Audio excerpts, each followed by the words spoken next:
Bonjour chers téléspectateurs, bienvenue dans notre émission L'éco-citoyen, une émission qui va vous aider à comprendre l'environnement dans toutes ses facettes et à vous approcher de ces héros-là qui sont engagés envers l'environnement. Alors aujourd'hui nous sommes à Rufisque pour le Clean Up Challenge, nous vous invitons à nous suivre.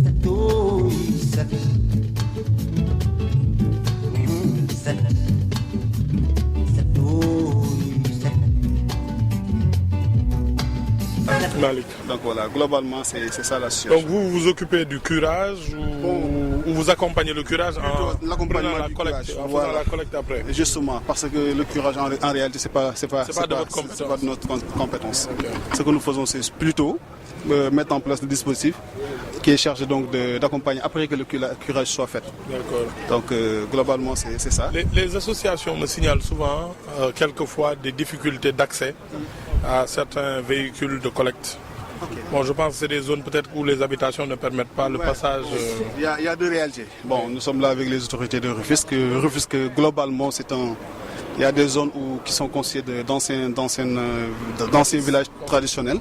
Et par conséquent, l'habitat est irrégulier. Donc l'accès est un peu difficile pour les véhicules de gros porteurs. Mais il y a également, au-delà du périmètre de la ville, des zones où il y a un problème d'accès lié à l'ensablement. Et par conséquent, c'est très difficile par rapport à ces zones de pouvoir mettre en place un dispositif roulant. Ce que nous faisons le plus souvent, c'est l'accompagnement des systèmes de pré-collecte qui sont mis en place par les associations, mais également par les GIE. Nous créons ce qu'on appelle des points de regroupement, à travers lesquels, une fois que la collecte est faite au niveau des ménages, nos véhicules sont stationnés et sont en charge donc de faire la levée et le transport des ordures vers le reste. Donc pour le désensablement, par contre, c'est quelque chose de réalisable, hein, ça. Oui, en fait, on peut déjà, voir avec la Géroute et d'autres services. Voilà, je pense que si vous avez arpenté le boulevard des HLM par exemple, vous devez vous rendre compte qu'il y a un dispositif qui est là. Donc même s'ils ne sont pas là aujourd'hui dimanche, je pense que la chaussée est très bien prise en charge. Voilà, le préfet est là, la nationale également. Bien vrai que ce n'est pas une compétence qui est dévolue donc à l'UCG, mais au moins nous avons mis en place un dispositif en charge d'accompagner, parce que ça ne sert à rien de nettoyer les accotements et de laisser donc le boulevard. Donc sur la base des moyens que nous avons quand même, très limités, nous essayons au moins d'accompagner sur les grands axes qui arpentent la ville de Rufisque. Donc globalement c'est ça, et ce n'est pas qu'à Rufisque, hein. Donc c'est l'ensemble. Quand je parle de Rufisque, je parle du département. Donc ça part jusqu'à Diamniadio également. Bon. Sur le désensablement, il a été à un moment question d'une convention entre Agiroute et l'UCG sur la prise en charge du désensablement sur les grands axes routiers. Et je pense qu'il y a un travail d'évaluation du coût qui avait été fait par UCG. Est-ce que ça a été mis en œuvre? Voilà, en fait, bon, par rapport à cette question, je pense que je vais laisser la parole aux responsables. C'est vrai, il y a un dispositif qui a déjà été enclenché entre l'UCG et l'Agiroute, mais en un moment également, donc je pense qu'il y avait eu des couacs. Mais je vais laisser le soin à Wad quand même, d'y revenir. Wad. C'est par rapport au désensablement avec la convention. Qui ne sont pas accessibles. Non, on avait une convention avec l'Agiroute, mais malheureusement, pendant un moment, on était confronté à des problèmes de paiement, hein, ce qui fait que la convention a été arrêtée. Présentement, on n'a plus ça en charge. Mais avec les moyens, on se débrouille au niveau des coordinations pour faire tant soit peu sur certains axes pour assurer le désensablement. Alors je vais initier des discussions avec le ministre des Infrastructures pour voir les possibilités, parce que quand même, il est inadmissible qu'il y ait des zones où les voitures arrivent à collecter et d'autres zones où les gens se débrouillent. Et je pense qu'il y a le principe d'égalité de service pour le service public, d'égalité de traitement de tous les citoyens. C'est ça. Bon, monsieur le maire aussi, je pense, monsieur le maire, les associations m'ont aussi interpellé sur la question du lieu de collecte qui est derrière l'hôpital. Et peut-être qu'il serait meilleur d'avoir une zone de collecte. Parce qu'au début, je pensais que c'était à l'UCG de trouver une solution. Mais peut-être si on peut avoir un point, peut-être de regroupement qui n'impacterait pas l'hôpital. Bon, je crois que nous avons mis en place la coordination de la conférence des maires. On va s'entendre. Le foncier peut poser quelques problèmes, mais si on s'entend, on devrait pouvoir trouver cela très rapidement. Il y a pas de... Donc lors du CDD, nous partons, n'est-ce pas? Nous partons, Inch'Allah. Monsieur le Président, vous avez quelque chose à dire? Nous dormons tout du fond, non?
L'accompagner, c'est nous, Rufisquois, qui devons l'accompagner dans ça. Parce que mon fils dit que nous, nous faisons. Il y a la mission.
Apollo, Badu di Jangoro.